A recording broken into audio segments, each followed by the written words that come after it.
सानंदम सदनम सुधा सुधिया कांता प्रिया लापनी इच्छा पूर्ति धनम सोयोषित रति स्वाज्ञा परा सेवका आतिथ्यम प्रदिनम शिव पूजनम मिष्ठान्न पानम गृहे साधु संगम उपासते चा सततम धन्यो गृहस्थाश्रम। मैंने चाणक्य का नाम प्रारंभ में लिया था, वहां से प्रवचन पढ़ा था कि चाणक्य से प्रश्न पूछा गया कि गृहस्थाश्रम में जो लोग रहते हैं तो वो कौन सा गृहस्थ है, वो कौन सा घर है जिस गृहस्थ को धन्य कहा जा सकता, अर्थात गृहस्थाश्रम धन्य कैसे हो सकता है। तो चाणक्य कहते हैं सानंदम सदनम। एक एक बात अमूल्य चाणक्य कह रहे हैं, बस ध्यान से सुनना और याद ना रहे तो फिर मोबाइल में सुनना, पेन ड्राइव में ले लेना, प्रवचन के पेन ड्राइव, मेमोरी कार्ड, प्रवचन की किताबें ले लेना, वहां कहीं दुकान खुली होगी, उसको पढ़ना, याद करना। शानंदम सदनम, जिसके घर में सदैव आनंद रहता है वह गृहस्थाश्रम धन्य है। जिसके घर में कले कलेश रहता, लड़ाई झगड़ा रहती, उलझन रहती है, तनाव रहता है, वो गृहस्थाश्रम धन्य नहीं। जिस घर में आनंद ही आनंद बरस रहा है, आनंद ही आनंद बरस रहा, बलिहारी ऐसे सदगुरु की, जहां किसी गुरु की कृपा बरस रही है, सुंदर स्वभाव है, आनंद आ रहा, ऐसा घर धन्य होता है। आपका घर भी सुंदर होना चाहिए, लेकिन घर में रहने वाले लोग भी सुंदर होना चाहिए। और जो सुंदर लोग रह रहे हैं उनका स्वभाव, चरित्र, विचार, वाणी भी सुंदर होना चाहिए, उनके कर्म सुंदर होना चाहिए। केवल घर सुंदर होने से शांति नहीं मिलेगी, घर वाले भी सुंदर होना चाहिए। और घर वालों की केवल सुंदर होने से शांति नहीं मिलेगी, कृपया उनका स्वभाव भी सुंदर हो, चरित्र भी सुंदर हो, तब आपके घर में शांति और आनंद आता रहेगा। सानंदम सद सुतास्त सुधिया।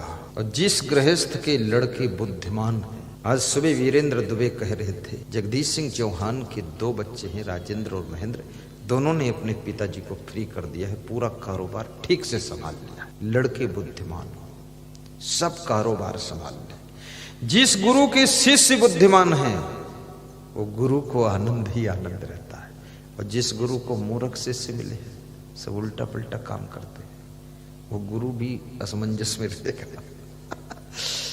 और जिस माँ बाप को मूर्ख बेटा बहू मिले, जहां बाल्टी रखना चाहिए वहां रजाई रखते हैं, और जहां घड़ी रखना चाहिए वहां लोटा रख देते हैं। उलुल जुलुल सामान है। कितने घरों में मैं देखता हूँ घर अच्छा है और बेड अच्छा है, और बेड पर गद्दा अच्छा है, और गद्दे के ऊपर चादर अच्छी, तकिया अच्छी, लेकिन सब उलझा पड़ा है।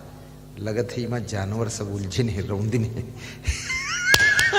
कोई ठीक ठाक नहीं है, सब उलझ पुलझ के रौंद फौंद के और सब गंदई गंजेड़ बना देंगे, कोई सुधारने वाला नहीं। चादर भी टेढ़ी बिछी है। सेटिंग करे। बुद्धिमान बहू होगी, बुद्धिमान स्त्री होगी तो आपके घर के सामान की सेटिंग रहे। और बुद्धिमान भी है, लेकिन यदि आलसी है तो भी सेटिंग नहीं रहेगी। पुरुषार्थी भी होना चाहिए।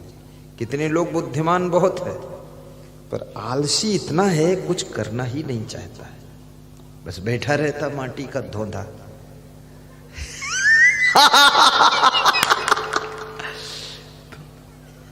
आलस्य को भी हटाइए। और याद रखना, यदि अंदर अभिमान है तो भी आदमी कार्य नहीं कर सकता है। बुद्धिमान है और अभिमान है तो कार्य नहीं करेगा, क्योंकि अभिमान कार्य करने से रोकता है कि झाड़ू लगाओगे तो अपनी इज्जत का क्या होगा।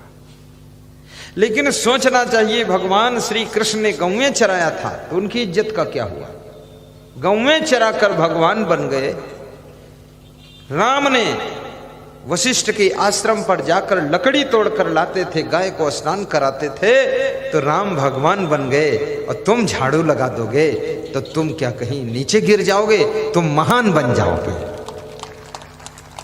अपने घर के सभी कार्यों को हंसते हंसते कीजिए, प्रेम से कीजिए। ये मैं आपसे निवेदन कर, कर्मयोगी बनिए और घर बनाने में भी थोड़ा विवेक भी कीजिए। घर को नीचे मत फैलाइए आप ज्यादा, नीचे जगह छोड़िए, गाड़ी खड़ी करने, गाड़ी थोड़ी तीसरी मंजिल पर खड़ी होगी जाकर, भैंस थोड़ी चौथी मंजिल पर बांधोगे, भैंस के बांधने के लिए जगह छोड़ो। मेहमान 150 आ जाए, उनकी गाड़ियां खड़ी हो जाए। घर अगर आपकी मीडियम फैमिली है, छोटा परिवार है, 3 कमरे नीचे बनाइए, लेट बाथ किचन बना दीजिए, और नीचे मंजिल में मेहमान और सामान रखिए, उसमें तुम मत रहिए। दूसरी मंजिल में 2 कमरे, लेट बाथ किचन, वहां तुम रहिए। तीसरी मंजिल में फिर 1 कमरा, लेट बाथ किचन, वहां बेटे को रख दीजिए। बेटा बहू कभी गुस्सा भी हो, तीसरी मंजिल से कूद जाने तो उसको सबसे ऊपर रखो, उसको आराम करने दो, ताकि उसको जगाने के लिए भी सीढ़ी चढ़ने में तुम्हारी हिम्मत न पड़े। ऊंचा मकान अच्छा लगता है, सुंदर लगता है, दूर से दिखता है, ऊपर हवा भी लगती, कीड़े मकोड़े भी रेंग कर ऊपर नहीं पहुंचते। और नीचे मंजिल में तो सब कीड़े उड़े सब रेंगते रहते हैं, सांप बिच्छू जो भी देखो सब नीचे घुसता रहता है। नो एंट्री है फिर भी जा रहा है, इसलिए ऊपर मंजिल। अभी हम आश्रम बनाएंगे, जो यहाँ उज्जैन में आश्रम बनाना, हमारे शिष्यों को, भक्तों को मिलकर बनाना है, बहुत सुंदर बनाएंगे। गवर्नमेंट की अगर रोक नहीं हुई तो 14 मंजिल ऊंचा बनाऊंगा। लिफ्ट में बैठो, चले जाओ, नीचे की जगह खाली पड़ी रहे, 20,000 गाड़ियां भक्तों की खड़ी हो, नीचे भोजन की पंगत हो, नीचे सत्संगी लोग बैठे 1 लाख की संख्या, ऊपर सब सोए जा करके। बस लिफ्ट से जाइए, सीढ़ी भी रहेगी, कहीं लिफ्ट बिगड़ जाए तो वहां फंस जाओगे, तो सीढ़ी भी रहेगी, 2 लिफ्ट रहेगी, ताकि एक बिगड़ जाए दूसरी सुधरो। व्यवस्था सब सही, बिल्कुल लेटेस्ट, बढ़िया, ऊंचा, ऊपर हवा, अच्छा बनाओ, सुंदर बनाओ, इंजीनियर से नक्शा लेकर बनाओ। और देहात में, गांव में तो घर के आगे भी जगह छोड़ो, बाउंड्री खींच दो पूरी जगह में, और पीछे भी छोड़ो, पीछे पशु जानवर, गाय भैंस, भूसा, गोबर, कंडा और वो ट्राली, ट्रैक्टर, गाड़ी सब पीछे खड़ा करो, ताकि पीछे महिलाएं भी गाय भैंस की सेवा कर सकें। और जो महिलाएं गाय भैंस की सेवा करेंगी वो बीमार नहीं होंगी। जिन महिलाओं के हाथ में गोबर छू जाएगा उनका आधा रोग निकल जाएगा। और जो महिलाएं भैंस का पड़वा भागे उसको रपटाए तो उसका हार्ट अटैक कभी नहीं होगा, ठीक हो जाएगी। ये तो बहुत इलाज की बात है, इसलिए 1-1, 2-2 गाय पालना चाहिए, 10-10 गाय पालो। और बछड़ा अपनी ओर खींचे, तुम अपनी ओर खींचो, खींचा खींची में तुम्हारा हार्ट कंप्लीट हो जाएगा। स्वास्थ्य की बात बता रहा हूं। और गाय का शुद्ध दूध, अपने घर का दूध जब पियोगे 1 गिलास, वो अमृत है। दूध संपूर्ण आहार है, दौड़ना संपूर्ण व्यायाम है, और सत्संग संपूर्ण शांति की चाबी है। आपका घर है सुता सुधिया कांता प्रिय लापनी, जिस घर की स्त्रियां प्रिय स्वभाव की है, बहुत प्रेम रखती है सभी से, उस घर को धन्य कहा जाता है। जिस घर में इच्छा पूर्ति धनम, आवश्यकताओं को पूर्ण करने भर का धन भी है, कंगाली नहीं है, जिसको जो आवश्यकता है वो मिलता है, वह घर भी धन्य है। इसलिए नर हो न निराश करो मन को, कुछ काम करो, कुछ काम करो, जग में रहकर कुछ नाम करो। कहे कबीर कुछ उद्यम कीजिए, आप खाए और को दीजिए। दारिद्र्य नाशनम दानम, उद्योग नास्ति दारिद्र्यम, उद्योग करने से दरिद्र का नाश होता है। इसलिए कर्म योगी बनो। इच्छा पूर्ति धनम सो योषित रति, और जिस घर में पति का प्रेम अपनी पत्नी में है, ये भी बहुत कठिन काम है। दूसरे की पत्नी में लोग ज्यादा ललचाते हैं, अपनी पत्नी से हंसते नहीं, मुस्कुराते नहीं, और दूसरे की पत्नी मिल गई तो खूब हंसत मुस्कुराते, तब लगता है इंद्रलोक के देवता आए।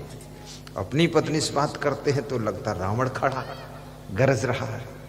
अपनी पत्नी से हंसो और मुस्कुराओ, वह गृहस्थ आश्रम धन्य है, दूसरे तरफ नहीं। सबसे खुश रहो, अच्छी बात है, लेकिन अपनी पत्नी से आपका पूर्ण प्रेम होना चाहिए। और जिस घर की स्त्रियों का पूर्ण प्रेम अपने पति से है वह घर धन्य है, गृहस्थ आश्रम धन्य है और उस घर में स्वर्ग जैसा सुख निवास करता है। थोड़ा जोर से ताली बजाए को इतना मरे मराए क्यों? सोयोषित रहती स्वाज्ञा परासेव का। अब घर के काम करने वाले कार्यकर्ता सब आज्ञाकारी है, जो आज्ञा। तो ऐसे जिसके घर के कार्यकर्ता आज्ञाकारी है, इशारे से काम करते हैं, उस घर को धन्य कहा जाता है और वहां पर सुख निवास करता है, सुख रहेगा। आतिथ्यम प्रतिदिनम शिवपूजनम मिष्ठान्न पानम गृहे।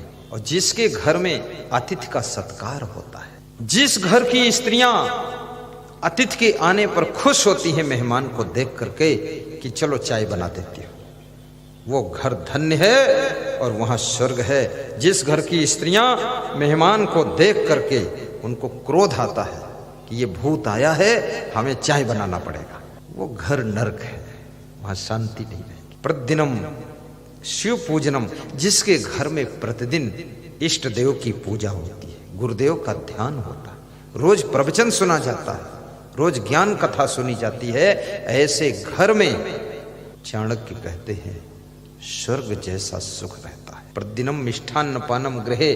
और जिसके घर में कभी कभी मीठा पकवान भी बनता है, रूखा सूखा ही नहीं खाया जाता है। कोई उत्सव पर्व हो न हो, लेकिन कभी कभी पकौड़ी भी बन जाती है और कभी कभी थोड़ा सा मालपुआ भी बनाकर खाते हैं और कभी कभी खीर, कभी कभी सेवई, कभी कभी हलवा, रोज नहीं कभी कभी, वो घर भी धन्य माना जाता है। ऐसा